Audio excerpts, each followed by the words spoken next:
Dieu n'est jamais en retard.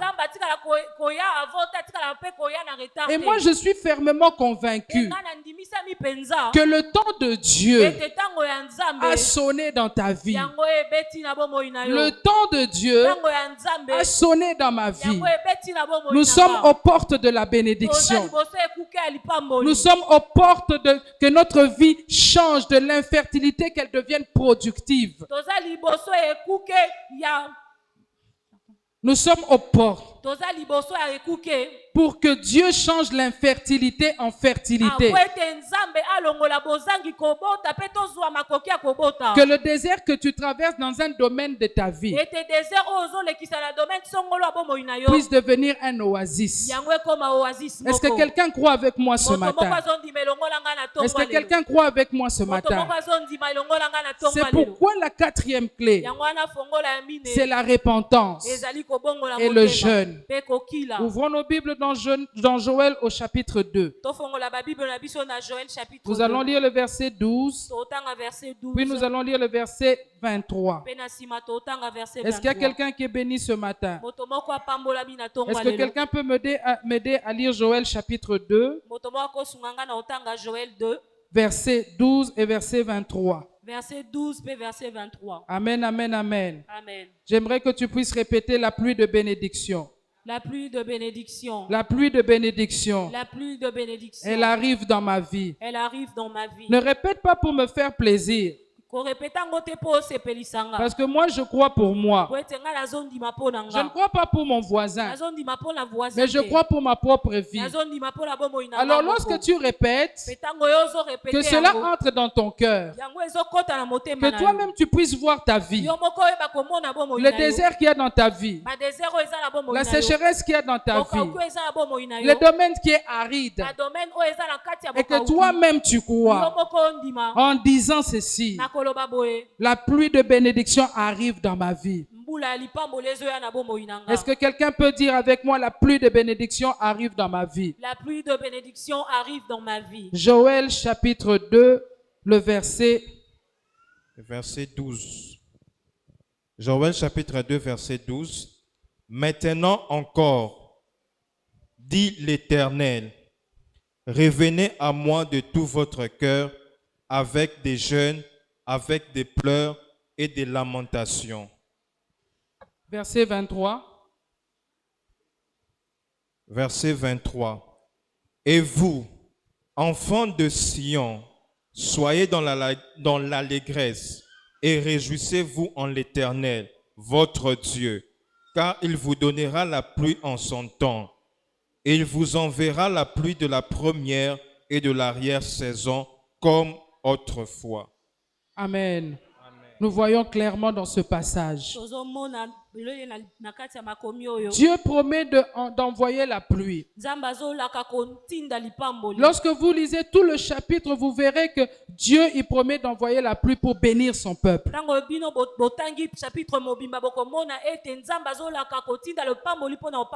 La pluie était fermée sur les enfants d'Israël à cause de leurs péchés. C'est comme ça que Dieu les appelle. Dieu les interpelle en leur disant: répentez-vous, abandonnez vos mauvaises voies, abandonnez tout ce qui ne me glorifiait pas, abandonnez cela, répentez-vous, revenez à moi et je ferai venir la pluie sur vous et j'ouvrirai les écluses des cieux, que la pluie tombe de nouveau dans vos vies pour bénir vos vies. C'est pourquoi la cinquième clé ou la quatrième clé, c'est se repentir. Et dans ce passage, lorsque Dieu appelle son peuple à revenir, il leur demande une chose. Il leur leur dit priez et jeûnez.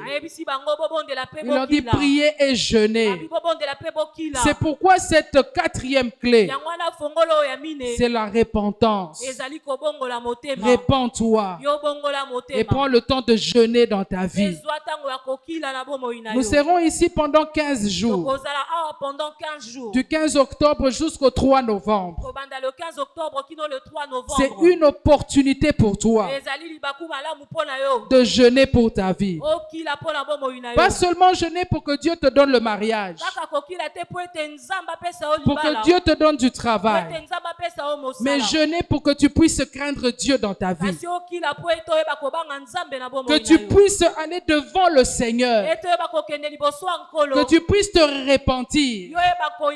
Que tu puisses de nouveau lui consacrer ton cœur. Que tu puisses jeûner devant le Seigneur. Afin qu'il te donne de marcher sur cette terre. Il te donne la force de marcher conformément à sa parole. De mettre en pratique sa parole. C'est une des clés pour que Dieu fasse pleuvoir sa pluie d'abondance dans ta vie. C'est pourquoi il faut prendre le temps de se repentir et de jeûner également dans sa vie. C'est pourquoi je rappelle encore ce matin, nous serons ici pendant 15 jours. Les années passées, nous avions l'habitude de faire le jeûne de Joël. Qui se rappelle? On venait ici pendant 3 jours. C'était des temps de prière, de jeûne très puissants. Mais cette fois ici, nous ne ferons pas 3 jours. Nous allons faire 15 jours. Que ce soit pour toi une opportunité de te reconsacrer totalement à Dieu. De revenir totalement à Dieu. Pour que Dieu puisse bénir ta vie. Alors la 5e clé, c'est l'adoration. Nous allons ouvrir nos Bibles dans le livre de Zacharie au chapitre 14. Ouvre Zacharie chapitre 14. Nous allons lire le verset 17. La Bible dit ceci. On peut même commencer au verset 16.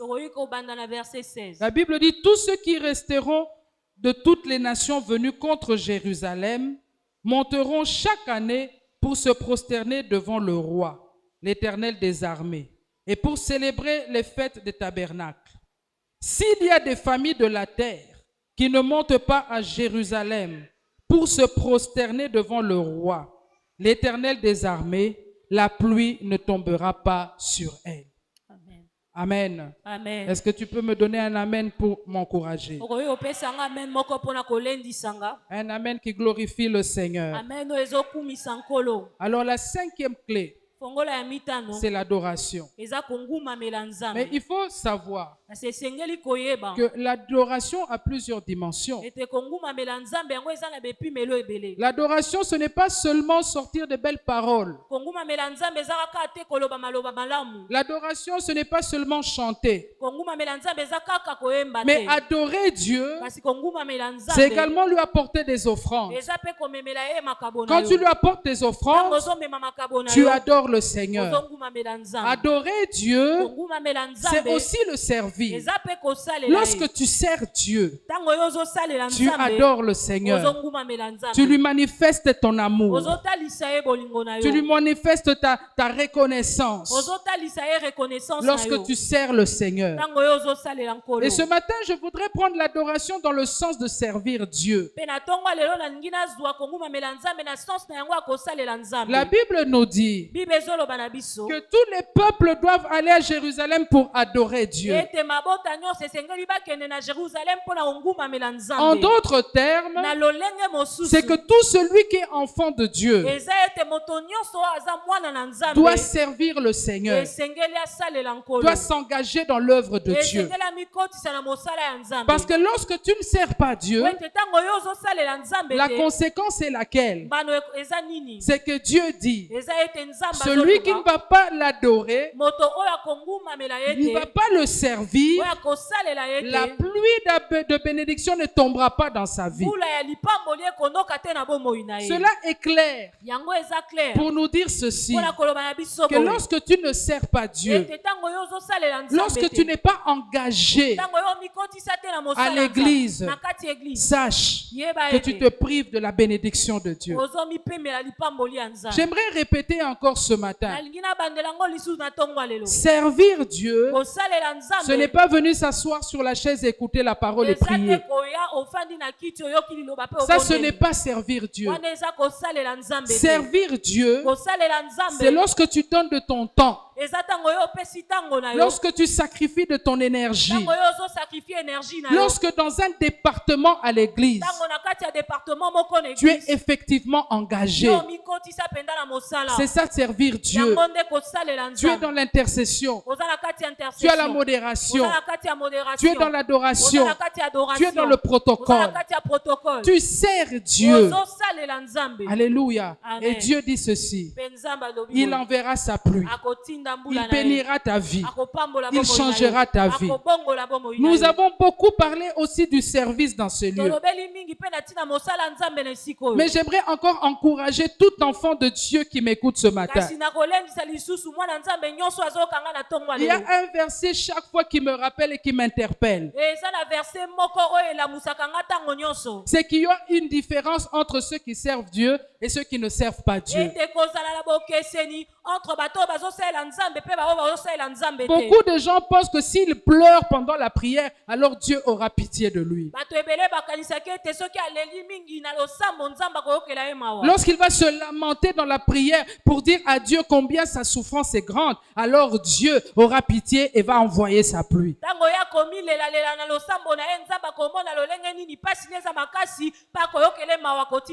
Mais c'est le même Dieu qui quelque part dans sa parole a dit, il y aura un champ qui recevra la pluie et il y aura un autre qui ne recevra pas la pluie.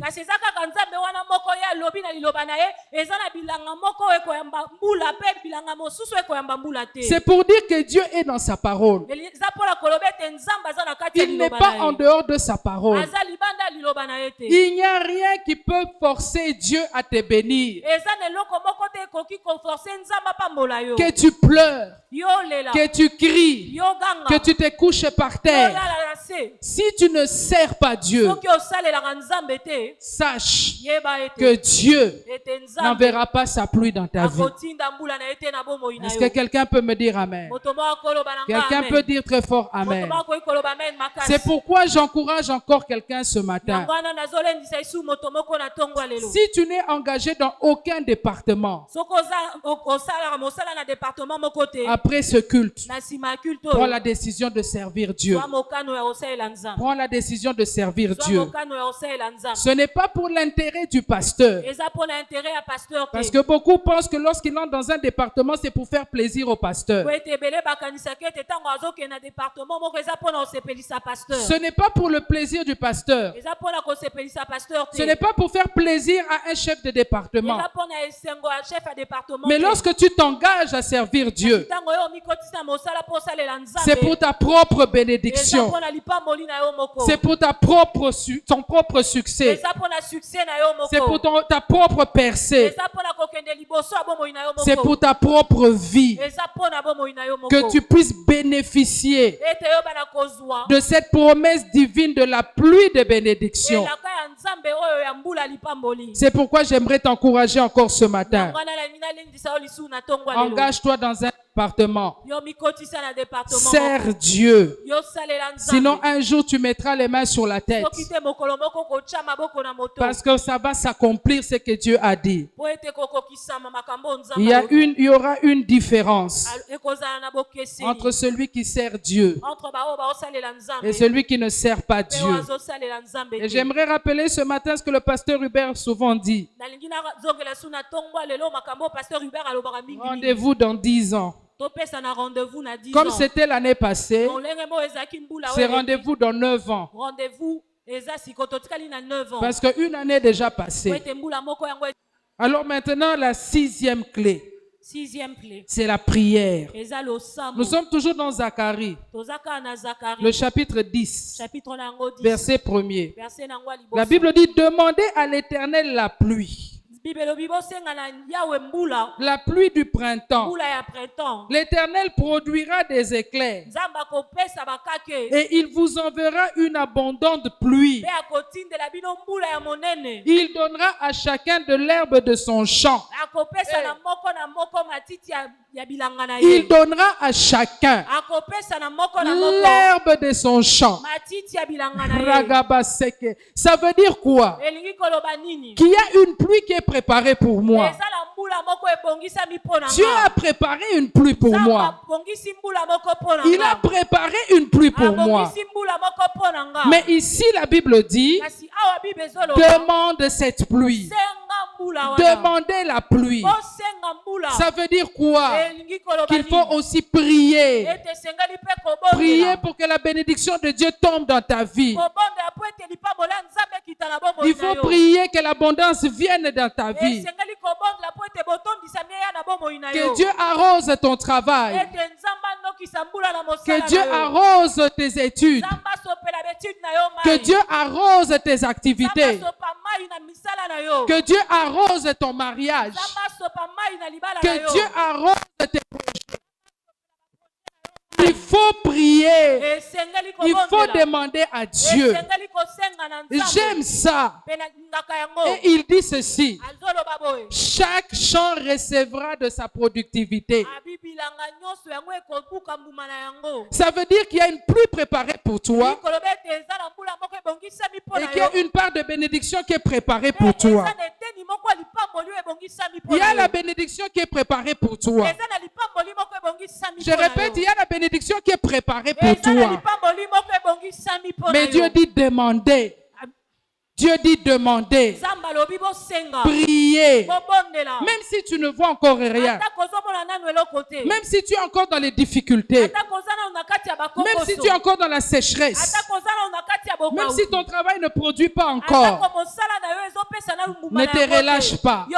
Continue à prier, continue à demander, continue à demander. Même si tu connais des échecs, continue à demander, continue à demander.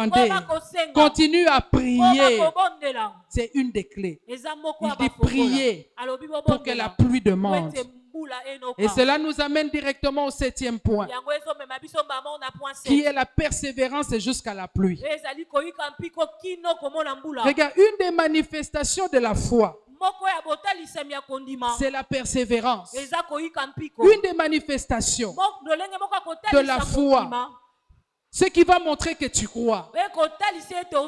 Que tu crois en la promesse de Dieu. Que tu crois en la bénédiction de Dieu. C'est la persévérance. Persévérer dans la crainte de Dieu. Persévérer dans la sémence. Persévérer dans le travail. Persévérer dans le service divin. Tout ça va montrer que tu crois que Dieu a préparé une pluie pour toi.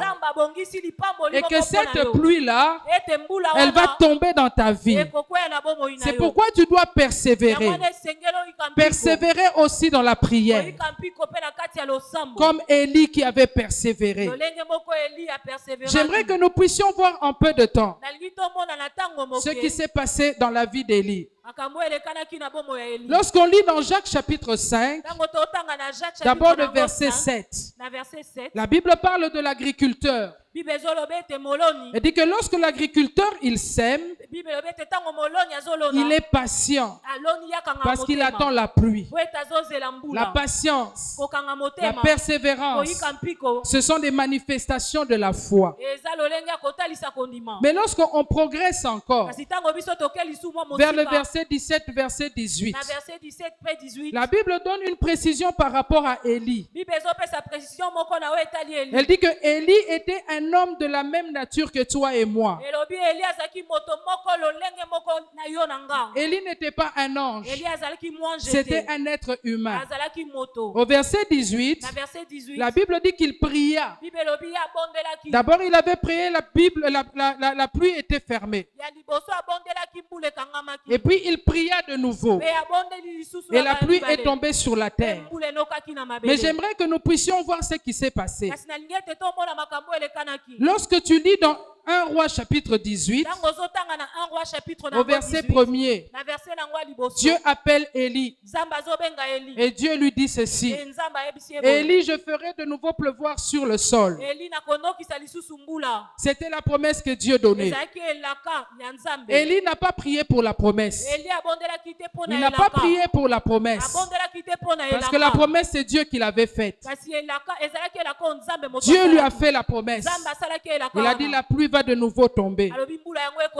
Alors nous savons tout ce qui s'est passé avec les prophètes de Baal. Dieu dit va te présenter à Akab.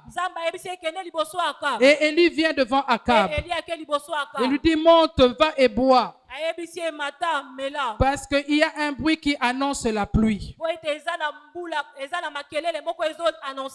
Pourquoi Élie parlait avec tant d'assurance? Parce que Dieu avait fait la promesse. Dieu avait fait la promesse. C'est pourquoi Élie parlait avec tant d'assurance. Après, la Bible nous dit Élie est monté sur le mont Carmel.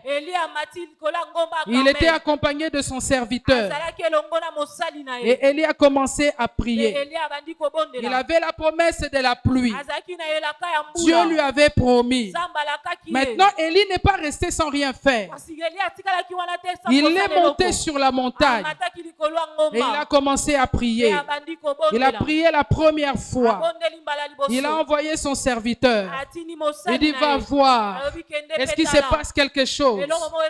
Le serviteur revient. Il lui dit il n'y a rien. Élie continue à prier. Élie continue à prier. Il envoie la deuxième fois. Le serviteur va. Et il lui dit il n'y a toujours rien. Il a prié la troisième fois. Il a prié la quatrième fois. Il a prié la cinquième fois. Élie ne s'est pas découragé. Il envoie le serviteur. Le serviteur lui dit il n'y a toujours rien. Il n'y a rien qui annonce la pluie. Le soleil est toujours là. Les nuages sont toujours bleus. Élie a dit je ne vais pas me décourager. Je ne vais pas abandonner. Parce que celui qui a fait la promesse, ce n'est pas un homme, mais c'est Dieu qui a fait la promesse. Et nous savons que Dieu est fidèle. Ce qu'il promet, il l'accomplit. Élie a dit je ne me décourage pas. Élie a dit je n'abandonne pas. Même si je ne vois rien, je vais continuer à prier. Je vais continuer à prier. Et la Bible dit qu'il a continué à prier. La sixième fois, il a continué à prier.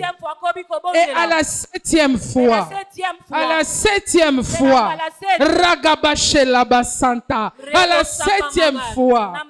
il envoie le serviteur. Le serviteur revient et lui dit je vois un nuage. Je vois un nuage. Dieu est en train d'accomplir sa promesse. Je vois un nuage. Je vois un nuage. Ça veut dire que la pluie est en train d'arriver. Dieu est en train d'accomplir sa promesse. Élie sort et dit à Akab, va vite, sinon tu seras trempé. Et lorsqu'on arrive au verset 45, la Bible dit ceci: Dieu a fait tomber une abondante pluie. Dieu a fait tomber une abondante pluie. Oh, j'annonce à quelqu'un ce matin, ne te décourage pas, n'abandonne pas, continue à prier, continue à craindre Dieu. La pluie de Dieu va tomber dans ta vie.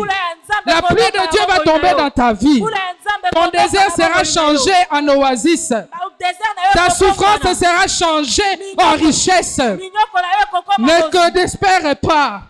Ne te relâche pas. Il y a le bruit de la pluie. Est-ce que quelqu'un entend le bruit de la pluie dans sa vie? Est-ce que quelqu'un entend le bruit de la pluie? La pluie arrive dans ta vie.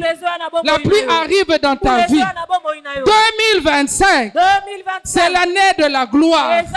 C'est l'année de la gloire. Tu vas vivre la gloire dans ton travail. Tu vas vivre la gloire dans ton mariage.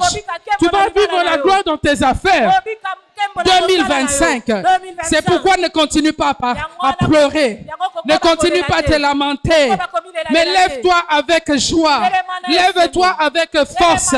Dieu est en train de travailler pour que la pluie descende dans ta vie, pour que tu cesses de pleurer, pour que tu cesses de te lamenter. Est-ce qu'il y a quelqu'un qui dit Amen avec moi? Est-ce qu'il y a quelqu'un qui dit Amen avec moi? Est-ce qu'il y a quelqu'un qui dit Amen avec toi? Regarde, le temps de ta souffrance arrive à son terme. Le temps de ta souffrance arrive à son terme. Le temps de ta souffrance arrive à son terme. Une pluie abondante est tombée. Une pluie abondante est tombée. Dieu a accompli sa promesse. Dieu a accompli sa promesse. C'est ce qu'il va faire dans ta vie. Dieu va accomplir ses promesses. Dieu va accomplir ses promesses. Dieu va accomplir ses promesses. Dieu va accomplir ses promesses. Tu ne mourras pas tel que tu es là. Tu ne mourras pas tel que tu es là. Tu ne mourras pas tel que tu es là. C'est pourquoi je te donne un conseil ce matin. Tous ceux qui se moquent de toi, ne va pas les faire chamailler. Laisse-les se moquer de toi. Laisse-les te critiquer. Laisse-les te minimiser. Laisse-les. Parce qu'eux ne voient pas. Parce qu'eux ne savent pas qu'il y a déjà un nuage. Qu'il y a déjà un nuage. Que Dieu a préparé une pluie pour toi. Que cette pluie est sur le point de tomber dans ta vie. Cette pluie est sur le point de tomber dans ta vie. Est-ce que quelqu'un peut dire Amen? Est-ce que quelqu'un peut dire Amen? Est-ce que quelqu'un peut dire Amen? Oh, dis la pluie de bénédiction. La pluie de bénédiction. Lève-toi, nous allons prier. Amen.